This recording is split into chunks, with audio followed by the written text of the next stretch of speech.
Modular kitchen wardrobe, TV units, fall ceiling, color painting, office interiors, full waterproof, flexible budget లో design చేస్తాం. Call living interior. Welcome to Suman TV. Jagtial జిల్లా మాదాపూర్ గ్రామం. So ఏదైతే వైష్ణవి అసాధారణ మరణానికి గురై ఈరోజు ఒక వాళ్ళ తల్లిదండ్రులలో బాధని కలిగిస్తూ ఏదైనా ఒక అన్నదమ్ములు కానీ మరి తల్లిదండ్రులు కానీ వాళ్ళు బాధని మర్చిపోలేని పరిస్థితిలో ఉన్నారు. ఈరోజు ఏదైతే వాళ్ళు ఉన్నటువంటి ఇంట్లో వైష్ణవి మరి ఇక్కడ కూర్చుంటుండే, వైష్ణవి ఇక్కడ మాట్లాడుతుండే, ఇక్కడ వైష్ణవి మరి ఇక్కడ పండుకుంటుండే, వైష్ణవి ఇక్కడ యూట్యూబ్ వీడియోలు తీస్తుండే అనేటువంటి జ్ఞాపకాలు చెప్పుకుంటూ వాళ్ళు దీనాతి దీనంగా వాళ్ళు అక్కడ రోధిస్తూ మరి ఉండలేక మరి వాళ్ళు ఇల్లుని విడిచిపెట్టి మరి ఇక్కడికి రావడం జరిగింది. ఇక్కడ వాళ్ళ అన్నున్నాడు. మరి వాళ్ళ అన్నని ఒకసారి మనము అడిగి తెలుసుకుందాం. అసలు సార్ చెప్పండి సార్, ఇప్పుడు మీరు ఈ బాధని ఎలా తట్టుకుంటున్నారు? అసలు మీ బాధని ఎలా తట్టుకుంటున్నారు? అసలు మేమే ఈ బాధని మేము తట్టుకోలేకపోతున్నాము. మిమ్మల్ని చూస్తుంటే ఇక్కడ ఎంత బాధ ఉంటుందంటే, ఇప్పుడు ఇల్లు విడిచిపెట్టొచ్చి ఇక్కడ చిన్న రేకుల షెడ్ వేసుకొని మీరు ఇక్కడ జీవిస్తున్నారు. మరి ఇక్కడ చూస్తుంటే మీరు రేకుల షెడ్ వేస్తున్నట్టు కనిపిస్తున్నది. మరి ఈ బాధని మీరు ఎలా మీరు బేరు చేసుకుంటున్నారు? తట్టుకుంటున్నామంటే ఇంకా బండరాయలం అయిపోయినాం అన్న. మేము ఇన్ని చాలా రోజుల నుంచి ఎంత ఏడ్చినా, ఎంత న్యాయం కోసం పోరాడినా ఇప్పటిదాకా న్యాయం జరగలేదు. ఇప్పుడు కూడా ఇంత తల్లాడుతున్నాం, ఇన్ని వీడియోస్ ఇస్తుర్రు, ఇన్ని జరుగుతున్నాయి, ఇంతమంది వస్తారు, కానీ ఇంకా న్యాయం జరుగుతలేదు. ఒక పక్క నా చెల్లి గుర్తొచ్చిన కొద్దీ పానం పోతుంది. ఎందుకురా ఈ బతుకు, చచ్చిపోమన్నట్టు అనిపిస్తుంది. అసలు ఇక ఎంత చేసినా పిచ్చిలెత్తుందన్న.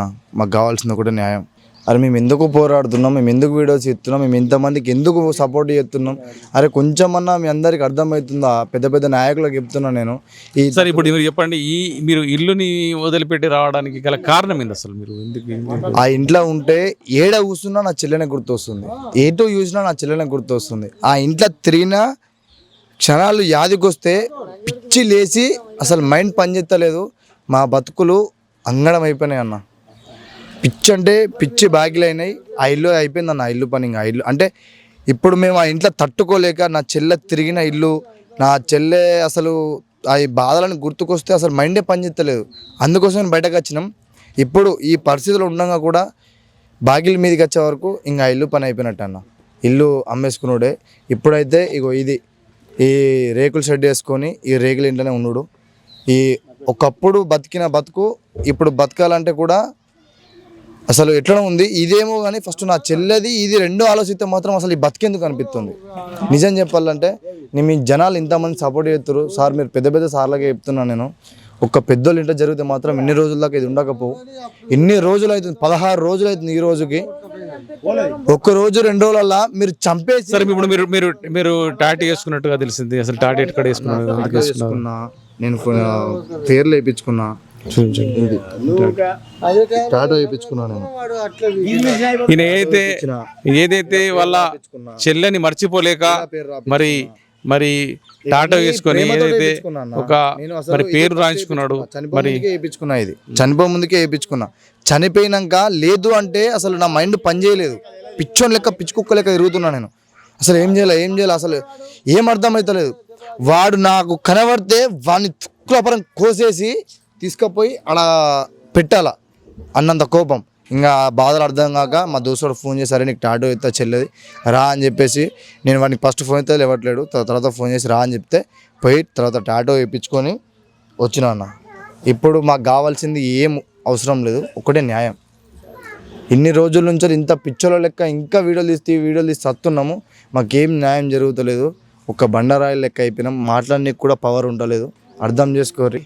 మరి వాళ్ళు ఇక్కడ మీరు చూస్తున్నారు, ఇక్కడ రేకుల షెడ్ వేసుకొని వాళ్ళు జీవించే ఏర్పాట్లు చేసుకుంటున్నారు. మరి ఏదైతే వాళ్ళ ఇల్లుని వదిలిపెట్టేసి ఈరోజు వారు ఇక్కడికి వచ్చి ఉంటున్నారు. మరి ఎంత దారుణమైన పరిస్థితి అంటే, మరి ఈరోజు ఇక్కడ మనము ఇంటి పక్క బట్టి వాళ్ళు కానీ ఇంటి ముంగటోళ్ళు కానీ ఒక 3 రోజులు 4 రోజులు మనము రోధిస్తాం, అయ్యో పాపం అంటాం. కానీ వారి తల్లిదండ్రులు మర్చిపోలేకపోతున్నారు. తల్లి అయితే పాపం మంచాన పట్టదని చెప్పచ్చు. అసలు భోజనాలు మరి నీళ్లు మానేసి మరి ఈరోజు ఆమె ఆరోగ్యం క్షీణించింది. మరి తండ్రి కూడా ఇంటికాడ సరిగా ఉండలేడని చెప్పి వాళ్ళు చెప్తున్నారు.